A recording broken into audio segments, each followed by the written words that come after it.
Coming up in today's episode, we will be discussing the UK elections, the commodity currencies, and the majors in Asia, all with Bob Mason of FX Empire.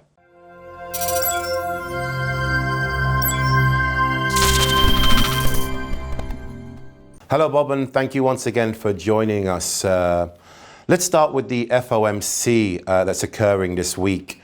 But is there anything in the background that we should be aware of? It's quite a week for the global financial markets. Normally we see the FOMC hog the limelight. On Wednesday, they delivered their economic projections that was risk on for the global financial markets. Rates are expected to hold steady next year, with growth holding steady, supporting demand for riskier assets. However, it wasn't the Fed that delivered the big boost.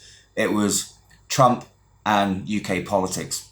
Overnight on Thursday, we heard Trump announce that an in-principle agreement had been made between China and the US, bringing a Phase 1 agreement to light. The markets have been waiting for some time for this. Mixed sentiment in the week had weighed on risk appetite. Big boost for the equity markets on Thursday, with the futures markets pointing to significant gains in the US and Europe going into today on Friday. Early this morning, from the UK, we saw the exit polls. First exit poll, the key one, gave the Tories an 86-seat majority. That drove the pound from 130 levels to 135 levels, having hit 132 levels on an eight-month high on Wednesday.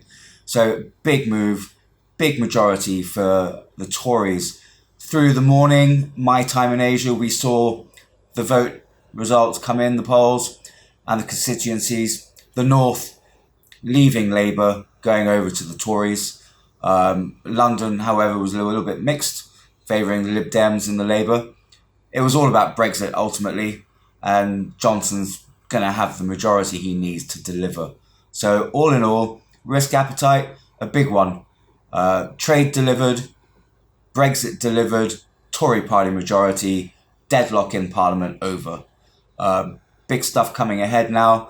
Obviously, we can expect plenty in the weeks ahead. So all in all, could have been a lot worse. Trade talks could have collapsed and Labour could have won. While of less significance, it's worth mentioning the ECB and the monetary policy decision on Thursday. Policy was held unchanged as expected, but it was Lagarde's first press conference as ECB president. A commanding one. She held her own and certainly highlighted some imminent changes in terms of the ECB's approach, with a review of the ECB monetary policy approach and structure, one of the key areas of focus during the press conference.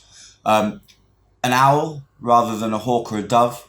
Obviously, it was a little bit unsurprising that she even called for member states that have the ability to loosen the purse strings to loosen the purse strings.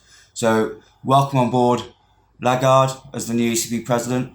It will be an interesting time in the months ahead to see how she tackles the continued contraction in the European manufacturing sector. The US expects to continue strong, as it has been for the last week or so. But with the UK elections coming up, what should our traders be aware of? Big day for British politics this morning. We saw the Tories win with a majority. The exit polls had already pointed to an 86-seat majority in the middle of the night, giving the pound a boost up to 135 levels against the dollar.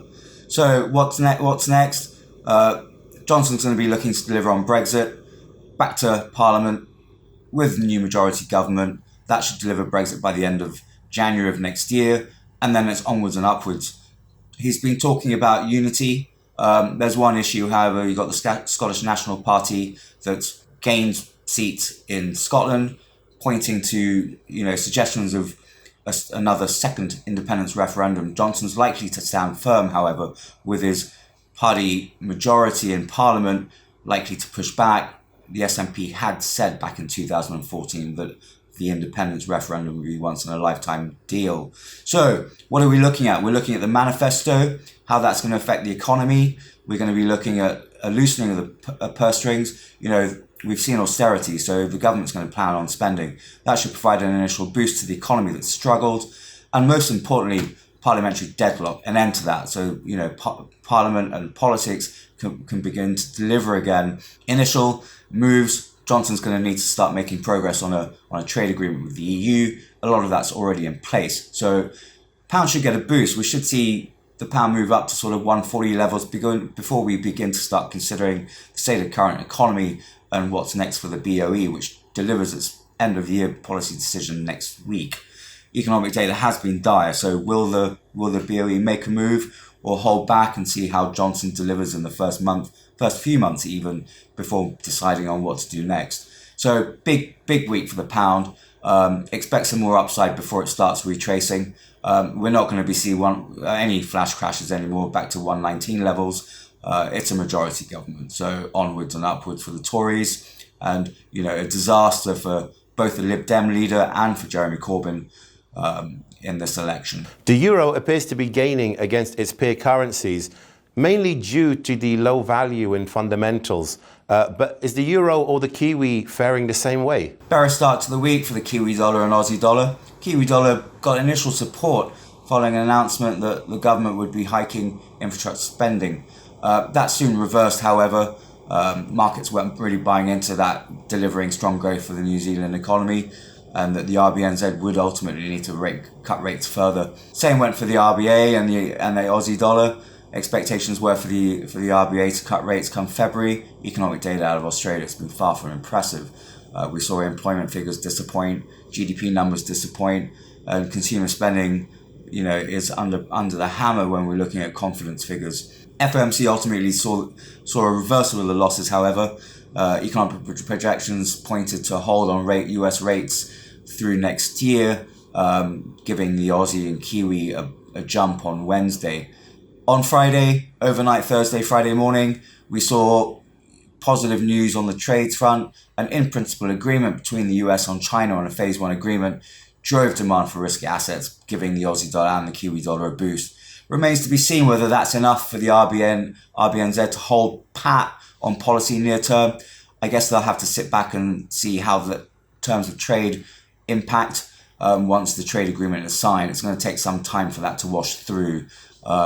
Immediate support for the Australian economy is going to be needed, however, particularly when we're looking at employment figures and confidence. Spending is going to need to ramp up to support. So some uncertainty. So we could see both pair gains from the week, but they'll hold on to some of the gains for sure. The Commonwealth currencies have surged this week.